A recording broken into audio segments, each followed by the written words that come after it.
little plant here is called Enchanter's nightshade.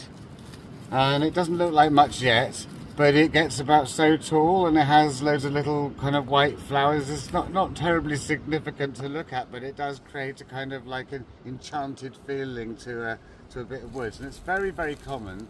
So I'm going to dig a little bit up.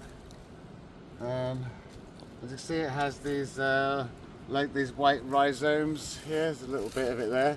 And any little bit of that can grow. So any gardener that's had this growing in their garden would think of this as a common weed, and it is. Once it gets into like shady parts of gardens, it spreads like crazy, but it is quite easy to weed out. You just sort of dig it out with a fork and get all these long roots out. Yes, it's leaves like this, and it's the closest relative to the fuchsia that we have in our native plants, which is unusual because it's nothing like a fuchsia. But when you look at the tiny flowers when they come out, they do look a little bit fuchsia-like.